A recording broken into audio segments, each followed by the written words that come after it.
Yep. Does the town have access to enough lands and lots to generate as much revenue as you're hoping to drop the overall taxes? No. As I see it, we're kind of landlocked. Yeah. So, and you don't have a lot of really great areas to develop, and even like for any kind of industry to come to town or something, you'd be looking at the LGD or OCN to develop that, and then that tax revenue all goes, so you're just looking at single family. See, that's probably something you're not aware of, and so it's great to remind everyone that the town of Nepal and the RMFP also have a tax sharing agreement. So it's not as important as it used to be that they develop in the town. They can develop the RM. We have a tax sharing agreement. Okay. Yeah. So how does that work? You split the taxes, or how does Again, it's a formula. We're rubbing our hands with joy to be able to enact that and to get that thing moving along, because I think we all know if there's going to be some sort of major development in terms of commercial or industrial, it'll likely be on RM land. So that's in place now, so there's anything that develops outside of town in the RM? The communities have also put together a district planning group, so it allows us to move more quickly as a group, because it involves both the RM so when we're looking at developments, we look at them as a team and not as separate. And so again, that helps that. There's lots and lots of chat right now about, and it's chat, right, about potential properties along the golf course. So if that were to happen, we could facilitate that a lot faster. What do you mean, in Pete's development there? Yeah. Oh, okay. Yeah. So, and that's just one example. If we were to attract some sort of a mall situation, like some sort of retail, we don't have that kind of square footage, but there is just outside of town. And if anybody has been to Selkirk in the last 7-8 years, you'll notice that their downtown has shifted way to the north. And there's huge developments out there. Has anybody been to Tisdale lately? Last week. Shocking. There's a mall that's being built. There's a 4-story hotel. There's a new grocery store. The co-op has built a new gas bar. And that's not because there's more people in Tisdale. That's because the Saskatchewan government has a whole different formula of how a community can operate. Never mind Tisdale. The Swan River? The Swan River is another perfect example. Lots of construction going on. So you look at those examples. How can we apply that here? And we're getting some great ideas from you. So we're getting some great thought. Where does this town stand with the sale of the rail now back to Canadian hands? I know there's 5 different entities involved in this. Yeah. But sure. So I'm just going to stand up because my back is sore. In the rail agreement, we still have to have a resolution to come to council on it, but the deal, how we're involved in it, is that we own 1 share. The town of Nepal owns 1 share of the new railroad, and that will be that'll have a value of $1. We don't get to vote or anything. We don't get to, we don't. If there's massive profits, we don't get a share. If there's massive losses, we don't have to pay. But what the town of Nepal gets with the railroad back is it puts people back to work, and maybe they're going to build a house, and it allows a community to have more faith in its future. And so that's what that deal gives to Nepal. Financially, no, but it allows us to grow. It allows us to have more people working. There were a lot of people that worked for that railroad that don't work for them anymore. Hopefully they'll come back. That grain hauling season that was eliminated in 2016 and obviously didn't happen last year, that cost this town big bucks. Because that's 35 people who come here to be locomotives and conductors, to run grain up to Churchill and come back. And they all stay in hotels, and they all eat in restaurants, and they all support the local economy. I mean, we're talking hundreds of thousands of dollars going. That'll come back. So it's a great thing. It's a great thing. It is. Some government entity doesn't go in and sell it to the Americans or some foreign outfit again. I can promise you the last thing government wants to do is own that railroad. I mean, look at Kinder Morgan. Yeah. Everybody's stuck This is a real good solid deal. Oh, yeah. Yeah. It is a really good, solid deal. We've been working on this, I'm not going to say daily, but a couple of times a week for the last 7 months. This very deal For the rail. that's finally done. Yeah, but Kinder Morgan's gonna, any profits we make is all gonna go. to Yeah. Kinder. I'm going to go to Pot of Churchill, and every community along that line is a But partner in you this. have other ports, like Vancouver, Thunder Bay, St. Lawrence Seaway. I was in on meetings, and these guys are aggressive. They don't want to see any grain going through here. Nope, they sure don't. Not one pound of grain. Yeah. The spike in the coffin, if you will, was when the Canadian Wheat Board was. What can we do?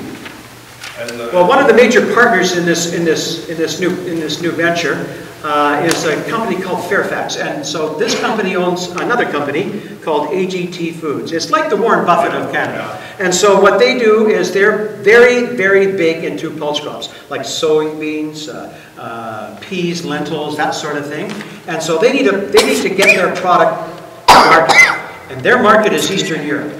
And the most cost-effective way to do that, in the most expedient fashion, is through Churchill.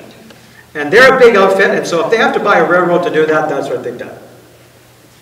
And what they're looking at right now, as I speak, is markets in Eastern Europe that can be attractive to Canada and come through Churchill. So we have product going up the line, we have product coming down the line.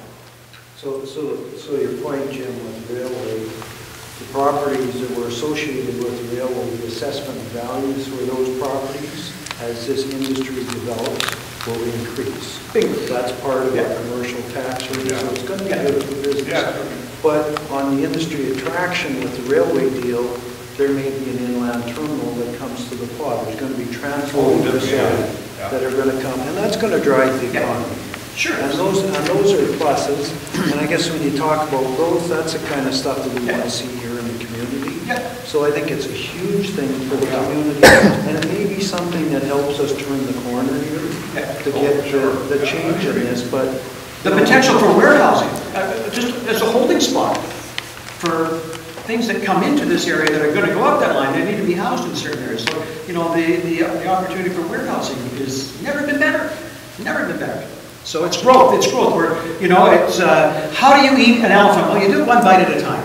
You know, and so that's what we're trying to do here. We have a big elephant, and that elephant is a very high tax rate, and we're doing everything we can to broaden that tax base out so it makes it at one point going to be easier for all of us. But if we don't start eating that elephant, it's going to step on us. I don't think this will do it, though. I I really know you don't. know that. I absolutely do not. Economic development and what the town has to do to try to reach out to bring it in here is a challenge because of so many factors, and transportation alone is just one. For industry to set up here, they're going to look at the cost of bringing things in and out, etc., and that'll all be affected. And with the rail line coming up, that might be a bonus in it. But taking the RCMP costs and throwing them on the backs of the majority of property owners is not the solution.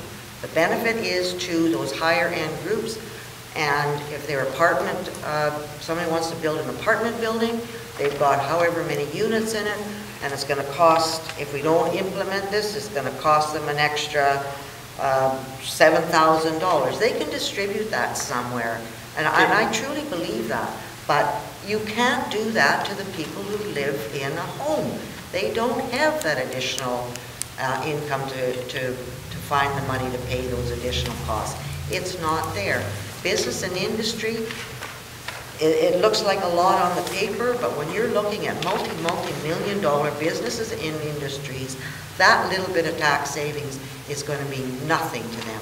But it is going to hurt the little people who live in this community now, and that is a big population. I think before we beat up on too many apartment building owners, we have to realize that I'm just looking at that one revenue number. I'm not an expert in demographics, and I don't own an apartment building, and I don't have any interest in the apartment building. But I would guess that most people living in apartment buildings are there because they're on the lower income side. So as you talk about, like your issue, by saying, hey, well, what about these people? Well, they're like, living I don't really care about I them. I care about the single dwelling. I mean, those people are They're not going to They're benefit. going to pay The people more increased who- rent. If the people costs who go up live- in a business, you're if- going to pay rent. The people who live in these places, I highly doubt that their rent is going to go down if the owners save $6,000.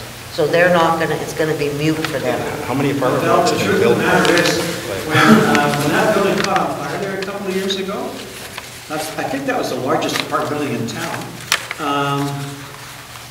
Probably 70% of the people in there were single-parent students at UCM. Well, yeah, These aren't so- wealthy folks. No, they're not, but So- they're so living we in can't there beat up on paying, these apartment no, dwellings. but they're living in there, they're paying X number of dollars rent. If the town implements this and it goes through, that savings that the apartment owner is getting, I highly doubt it's going to pass that down I think you need to to ask. the What tenant. if that I don't think property owner was any of going to us build in this another room apartment are building? qualified to see what an apartment owner is going to do. I think your with chances it. are pretty good, whether you say you're qualified or not. Chances are pretty good they're not going to say, here's $25 off your rent. They also. Really go elsewhere, right? Well, and it's that raises another question, like who's going to build these proposed apartment buildings? Probably the small handful of people that already have apartment buildings in town.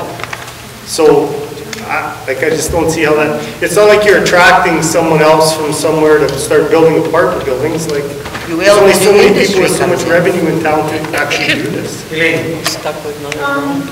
It's six on one side and half a dozen on the other, there's good things and bad things that work with it, but I do agree that a levy of some kind is probably the way to go. Or it's this one, I don't know.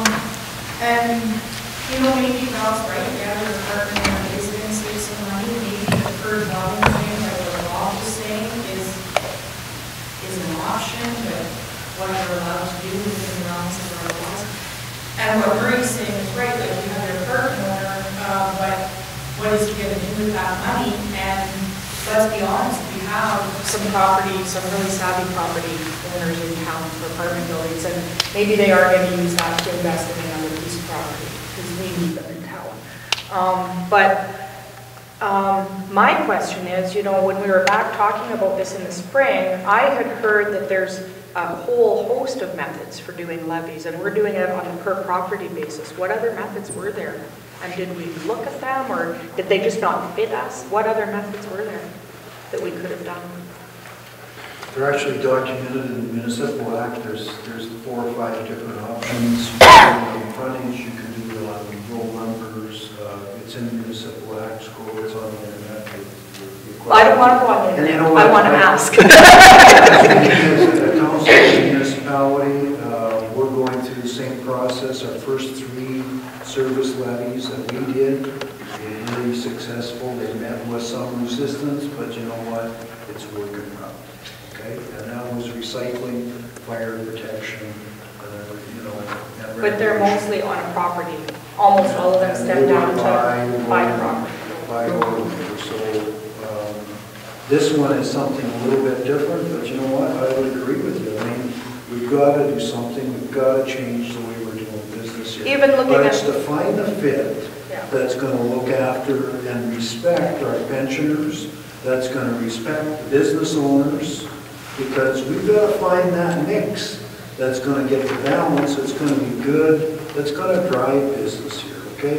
And it's going to drive people building houses. We need We're gonna have to do something for the young people that are moving from apartments into houses.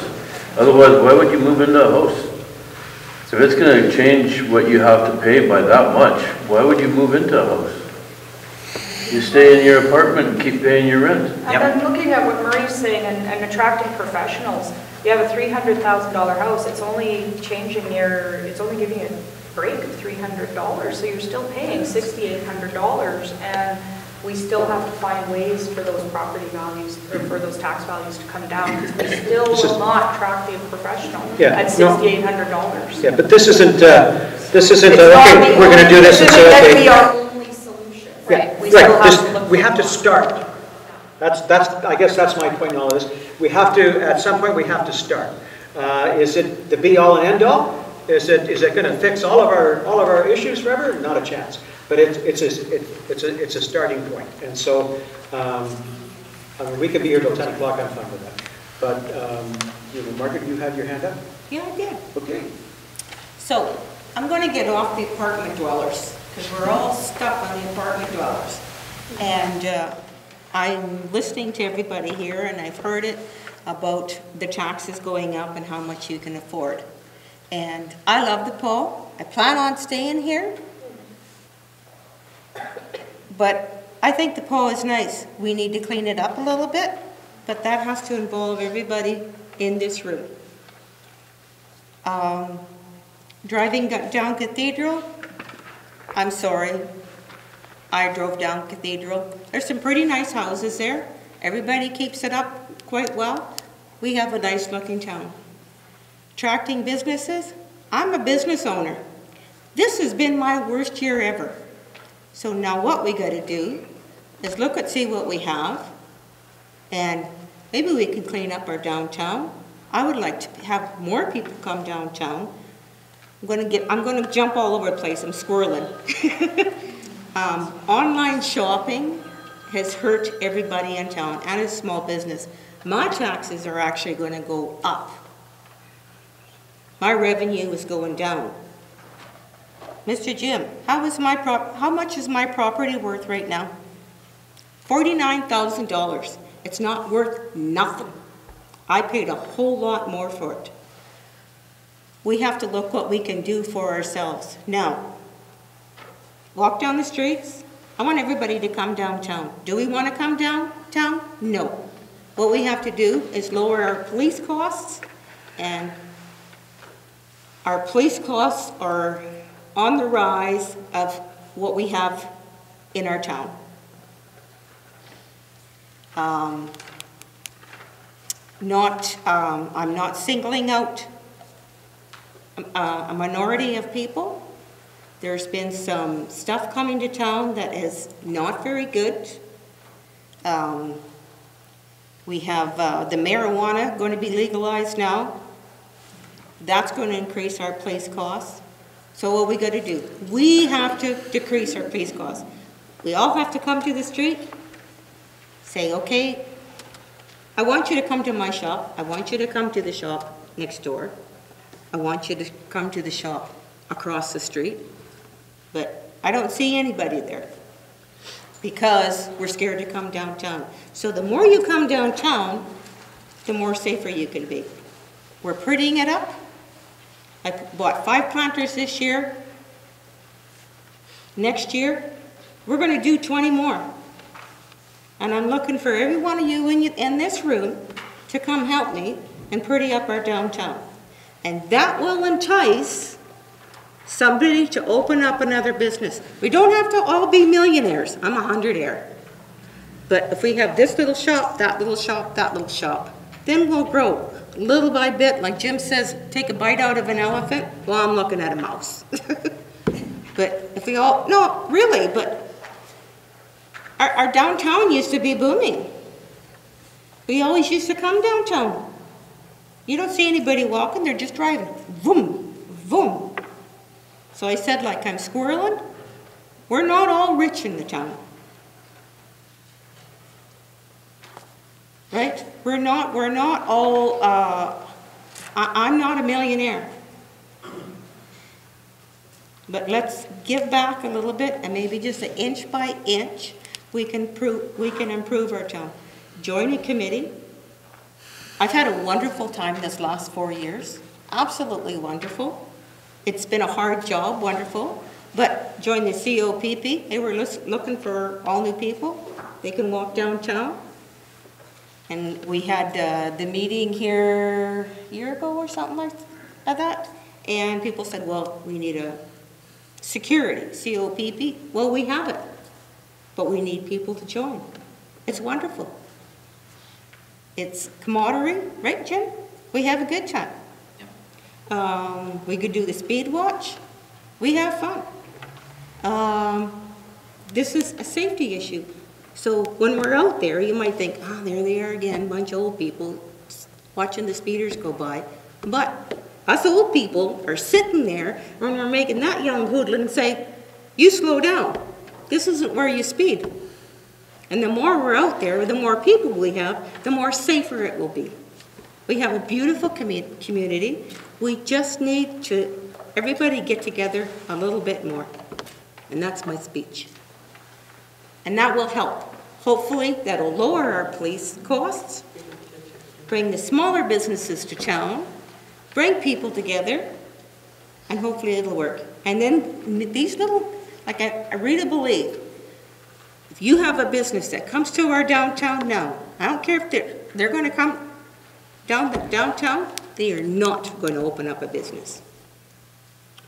And that'd be why we've got so many empty buildings uptown. And the ones that do get filled with more offices, because nobody wants to put a business in there. I mean, you go walk up and down either Edwards Avenue or the Main Street, you gotta deal with people trying to bum off of you, harassing you.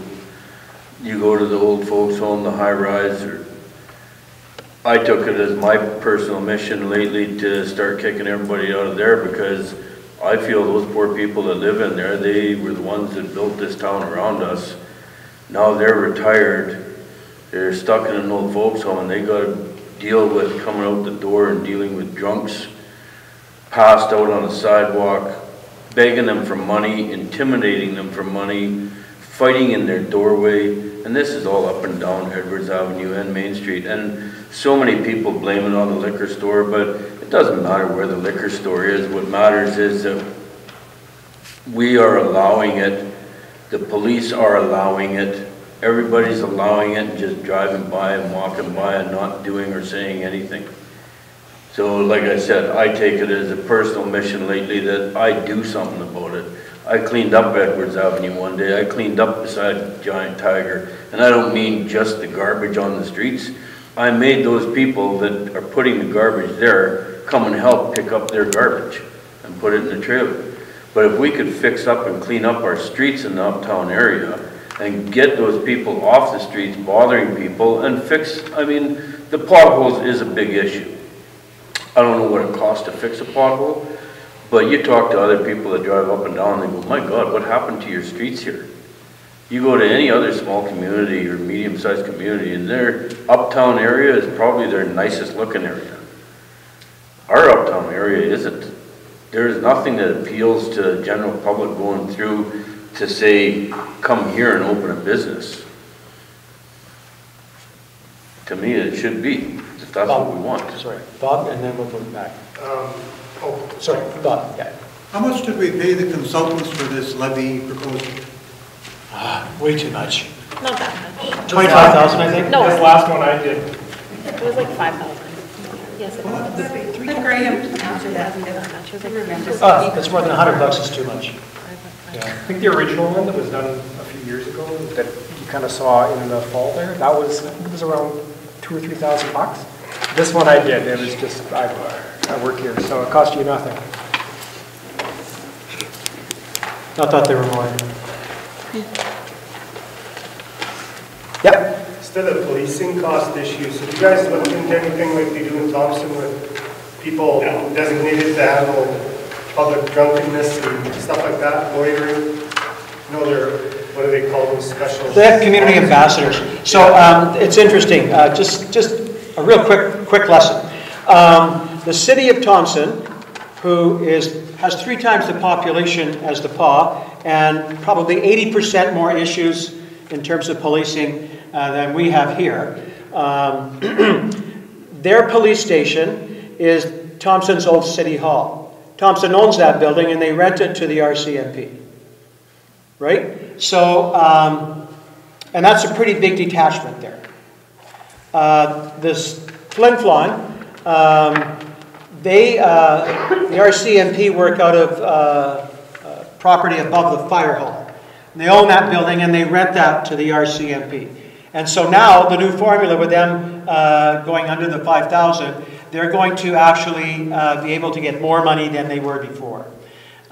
Here in the PA, for some reason, we decided to give the RCMP the Hollywood and Vine of our community, and they built a building, and we've been paying rent on that for over 20 years. I think we've paid somewhere around $18–19 million for that.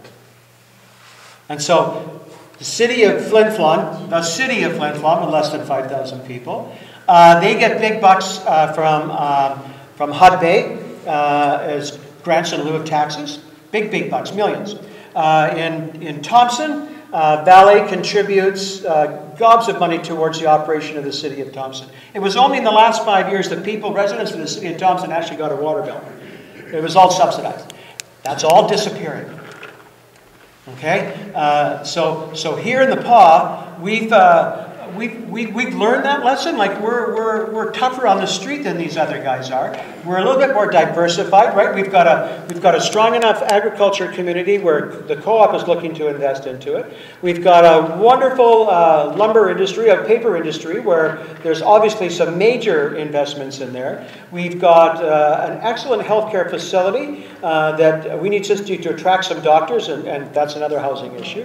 We've got a university that attracts some highly skilled people. We have things that other communities don't have in the north. And so this is our opportunity. It's kind of like the stars are getting in order, but the one star that's not getting into place is the taxes. So we need to broaden our tax base. We either broaden our tax base or we lower our services. And that's called throwing in the towel, and I'm not interested in that. But the question I had about the alternative sort of... Okay, yes, sorry, I got way off line, sorry. So community ambassadors. So we had applied for a grant. Same as Thompson. Did Thompson got it? We didn't. And so that allowed to cover the cost of community ambassadors who really patrol the downtown and keep it moving. And so it disrupts their lives enough that, they either move on or move out. And so, we didn't get that grant. And we can't afford that. How come? Is it based on the amount of people? Like, why would the PAW not get it, Thompson get it? Well, because only one community is going to get it. Not everything can come to the PAW. Only one community? Only one community in the whole province got that grant. Oh, really? Yeah. Oh, I thought it was It's an experimental thing that's going on, right? The province has been looking at doing it. So, that's like, we used to get, I think it's $15,000 from Manitoba Liquors and Lottery. And so, yeah, I think that's what it was. So, but that grant finished up, and so we went to them and said, how about, because we had our chaplaincy program that we had to, it was a difficult decision, but we had to eliminate, there's fruit flies in here, we had to eliminate $15,000 that we would give to a chaplaincy program out of the budget. Very hurtful thing to do, but had to be done. And so we then went to Manitoba Liquors and Lottery and said, listen, how's it about you come up with $15,000? And so we're able to keep that chaplaincy program alive. It's being filtered through Manitoba Liquors and Lottery and looked at as an experimental thing. So if we can turn back and show that this was a good investment, then that will continue. So it's a huge issue. It's a huge social issue. A massive social issue. And we have to deal with it, of course. And it's not easy. It's hugely frustrating. You try and do everything you can. But I want to talk. Go ahead, Chris. In regards to your question there, I had followed that ambassador program in Thompson. It was an experimental thing. They contributed a lot of funding for that. And then when they cut it, Thompson continued to carry it at their own cost.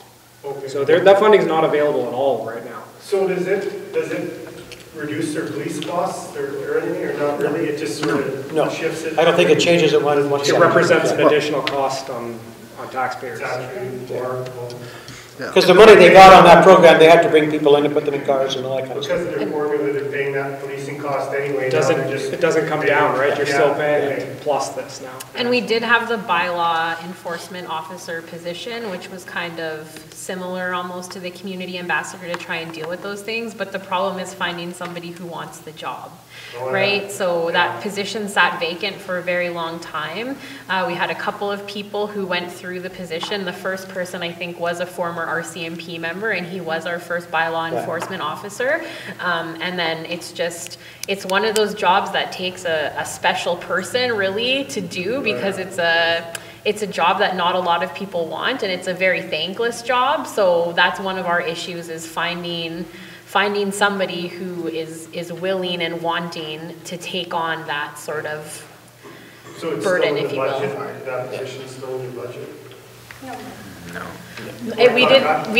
it's not in this year's budget because it had sat vacant for so long. So instead of taking tax dollars that we knew we weren't going to use and then having a surplus at the end of the year, we decided not to take the tax dollars. And I mean, the other thing with that issue is that, I mean, it shouldn't just be the Town of the Paw's issue. It's not fair to expect the taxpayers of the Town of the Paw to take on the ownership and all of the burden, for lack of a better word, that goes with that. We really need, Manitoba Housing has been great with stepping up with Oscar's Place and really helping with that, but we need other provincial players and federal players to come to the table and be a part of the solution, because we don't have the resources. It's not just a social issue. It's not a matter of just putting a roof over somebody's head and getting them off the streets. People have addictions issues, they have mental health issues, and we're not equipped to deal with the level of treatment and the level of need that they have.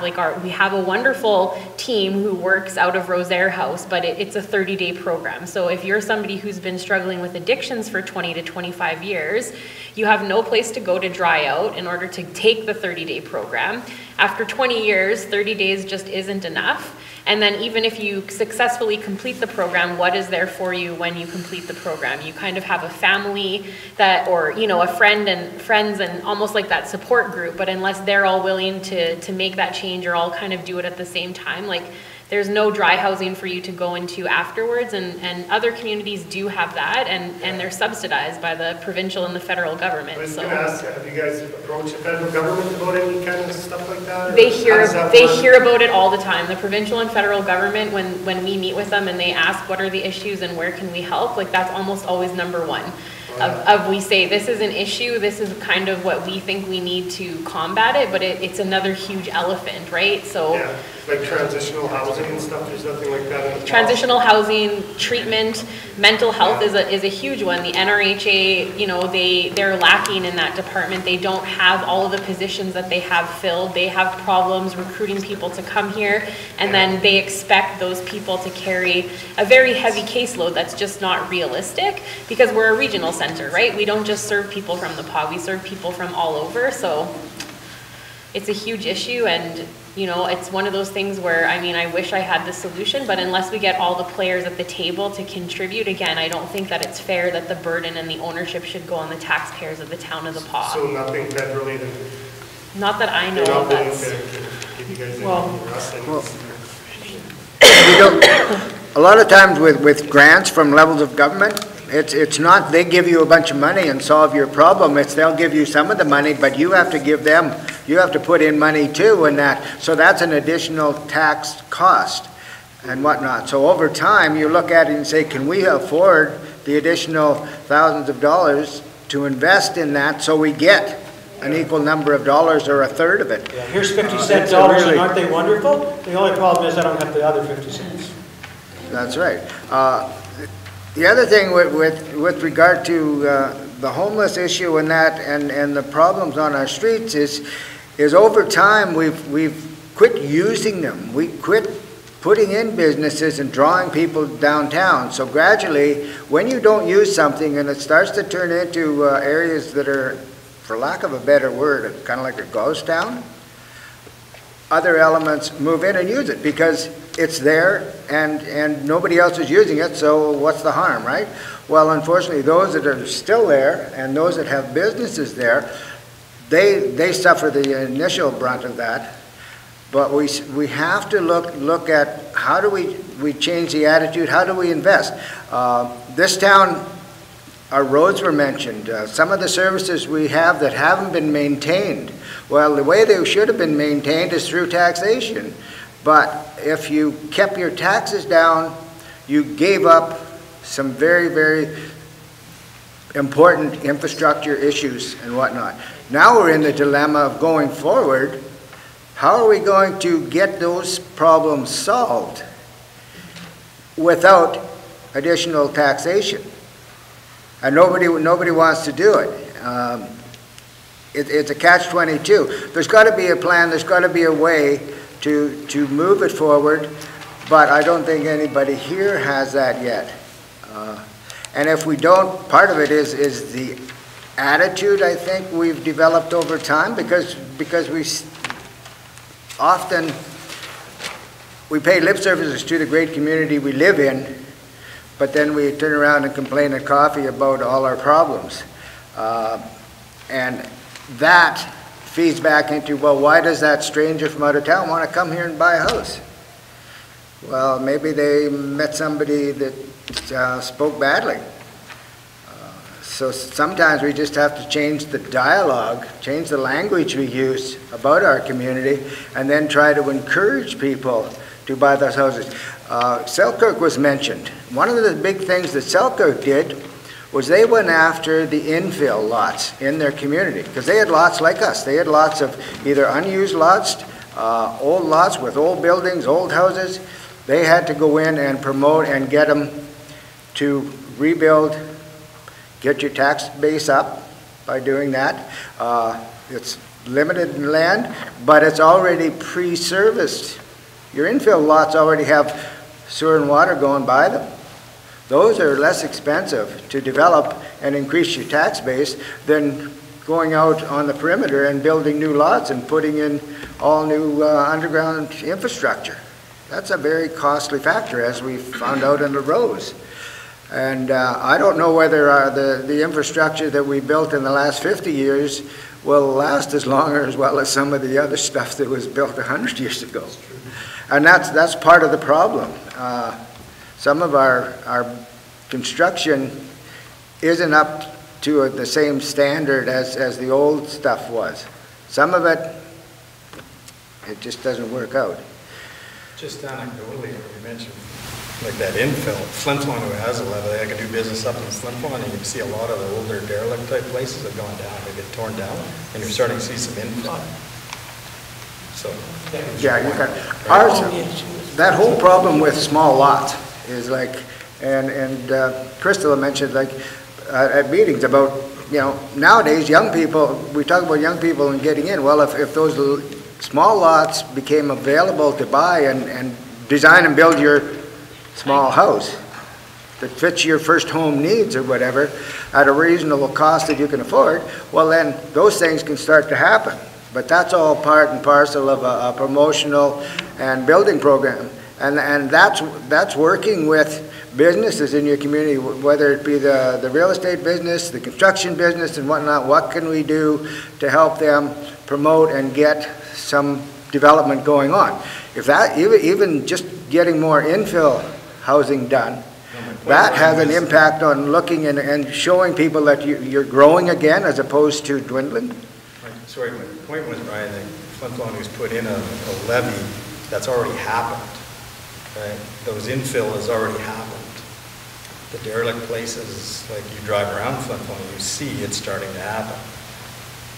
So, evidence-based. Evidence-based, right? I mean, feel free to phone the mayor and council up there. I'm just driving by. So Maureen, they have an additional levy for their own? No, I think I'm not I know they have a special service levy. They do have a levy in place. I'm not sure what it's based on or anything like that, but you see some of that. There used to be a lot of there, and there still is, but you can see some things happen. Yeah.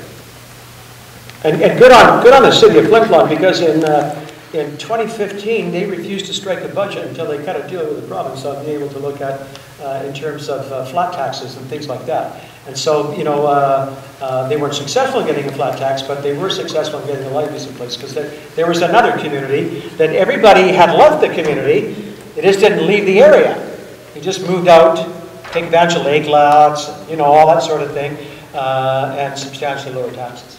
And that's, you know, like, I don't begrudge anyone who wants to live at Clearwater Lake or Rocky Lake or, you know, an acreage out in the RM. I don't begrudge them at all. I think it's wonderful you're able to do that, you know. But these are the people who 5, 10, 15 years ago were contributing to the bottom line of the town of the Paw that are no longer doing that. They're just taking advantage of all of the services. So we need to broaden our tax base. Jim. Mr. Scott, you bring up a good point. 10 to 15 years ago, the town didn't look like it is today. Nope. And there certainly was people who saying, why can't the town clean up? Why can't this look better?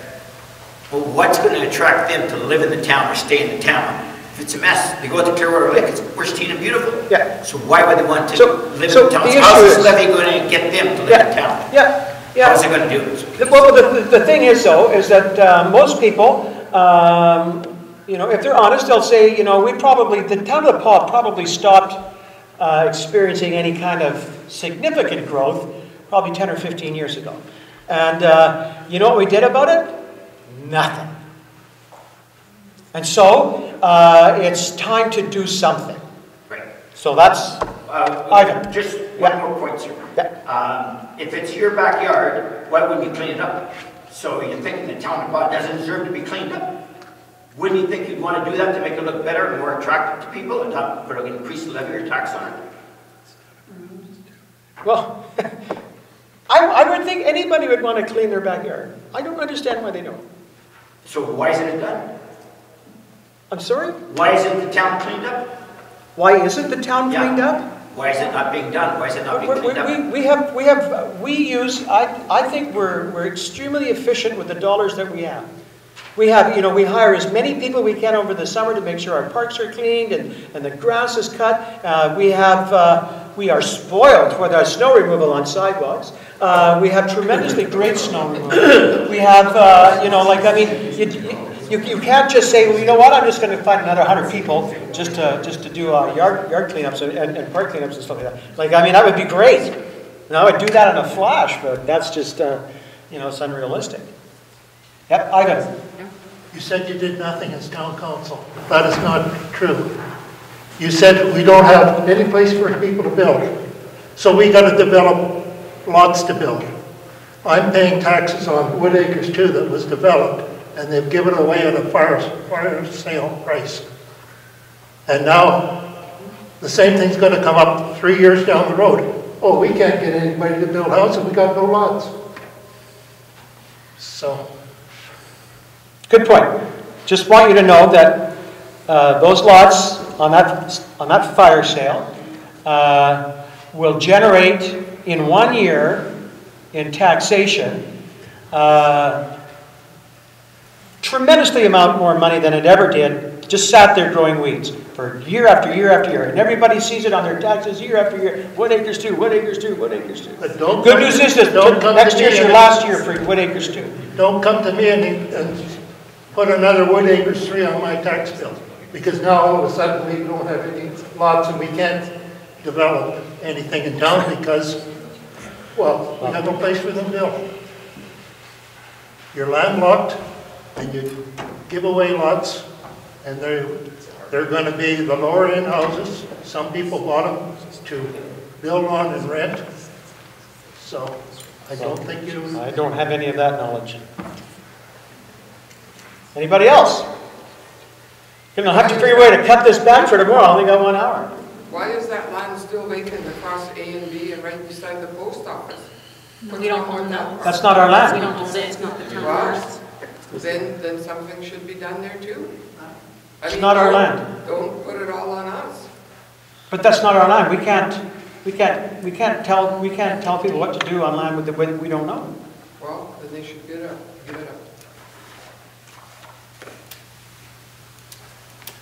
Okay? Well, lots of good, yeah, Gladys. One thing is an eyesore when you come in from south and you see the town's flower bed that they decided they were going to make there, where there's weeds and trees and you name it, it's a sorrowful sight. We don't own that land anymore. That's owned by, well, it's owned by Herb Jakes, actually. That land, the Visitor Information Center, is owned by Herb Jakes. No, she's talking about on the corner where the West Canada meets the highway there, right in that very corner.